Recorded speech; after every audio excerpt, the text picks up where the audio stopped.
आज Doubtnut app download करें। Doubtnut पर अपने सभी गणित, रसायन विज्ञान, भौतिक विज्ञान और जीव विज्ञान के डाउट्स का करो सफाया। बस प्रश्न की फोटो खींचो, एक ही प्रश्न को क्रॉप करो और तुरंत वीडियो सोल्यूशन पाओ। अभी डाउनलोड करें। प्रश्न दी है 250 वोल्ट आयाम की एक वाहक तरंग तथा 150 वोल्ट के ज्यावक्रीय आधार पट्टिका संकेत द्वारा आयाम मॉडुलित की जाती है। आयाम मॉडुलित तरंग के लिए न्यूनतम आयाम तथा अधिकतम आयाम का जो अनुपात है वह 50:x के रूप में है, जहाँ पे हमें x का मान क्या होगा बताना है इस खाली स्थान के जगह पे। तो आइए हम लोग इस प्रश्न को हल करते हैं और x के मान को ज्ञात करते हैं। तो देखिए हमें यहाँ पे प्रश्न में जो वाहक तरंग का आयाम हमें दिया गया है, जिसे हम लोग यहाँ पे VC या फिर EC के रूप में दर्शा देते हैं, ये हमारे पास है 250 वोल्ट।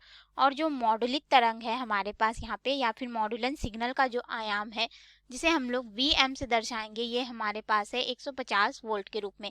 तो इसके अनुसार हम लोग यहाँ पे ज्ञात कर सकते हैं कि जो हमारे पास यहाँ पे मॉडुलन गुणांक होगा जिसे हम लोग m से दर्शाते हैं वह क्या होगा। देखें अगर तो यह हो जाता है मॉडुलन सिग्नल का आयाम, यानी कि ये हो जाएगा VM बटे हमारे पास हो जाएगा वाहक तरंग का आयाम VC के रूप में। तो यहाँ पे मान रखेंगे तो हमारे पास यहाँ पे जो मॉडुलन सिग्नल है उसका आयाम 150 वोल्ट दिया गया है और यहाँ पे इसका मान है 250 वोल्ट।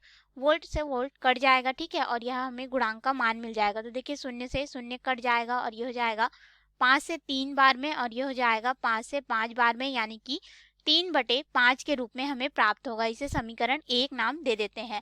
अब हमारे पास यहाँ पे जो मॉडुलन गुणांक या फिर मॉडुलन सूचकांक होता है, इसको अगर हम लोग देखें तो ये हमारे पास हो जाता है m बराबर इसका, और हमारे पास समीकरण हो जाता है अधिकतम और न्यूनतम आयाम के आधार पे। तो ये हमारे पास हो जाता है अधिकतम आयाम V मैक्सिमम ऋण V मिनिमम, यानी कि अधिकतम और न्यूनतम आयाम का जो अंतर है वो, फिर हमारे पास यहाँ पे बटे में हो जाएगा अधिकतम आयाम V मैक्सिमम धन यहाँ पे हो जाएगा V न्यूनतम का योग। अब इस समीकरण में हम लोग मान रख सकते हैं क्योंकि हमारे पास यहाँ पे न्यूनतम और अधिकतम आयाम का जो है अनुपात दिया गया है, तो उस मान को यहाँ पे रखेंगे हम। तो हमारे पास यहाँ पे m बराबर हो जाएगा, देखो मान रखने पे क्या होगा, हमारे पास V मैक्सिमम का जो मान है यह हमें दिया गया है न्यूनतम और अधिकतम का अनुपात, यानी कि ये हमारे पास क्या हो जाएगा V मिनिमम बटे V मैक्सिमम का अनुपात हमें दिया गया है, जो कि है 50:x के रूप में हमें दिया गया है। तो अब हम लोग मान रखते हैं, ठीक है।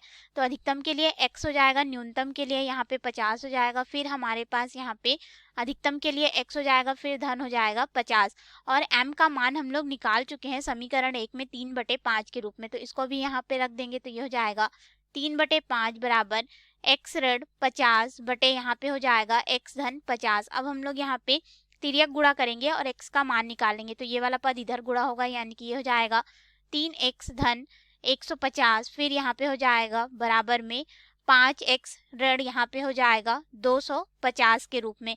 अब इसे हम लोग आगे हल कर सकते हैं। तो देखिए हमें यहाँ पे ज्ञात करना है x का मान, तो हम लोग क्या करेंगे 3x को इधर और इसको इधर ले आएंगे, यानी कि ये हो जाएगा 250 धन 150 बराबर हो जाएगा ये वाला मान इधर आके 8x के बराबर, और हमारे पास यह जो मान है इसको अगर हम लोग योग करेंगे तो हमारे पास हो जाएगा यह 400 और ये हो जाएगा 8x के बराबर। x के लिए अगर हम लोग मान देखेंगे तो 8 को इधर पक्षांतर कर देंगे, यानी कि हमारे पास यहाँ पे x बराबर हो जाएगा 400/8 के रूप में।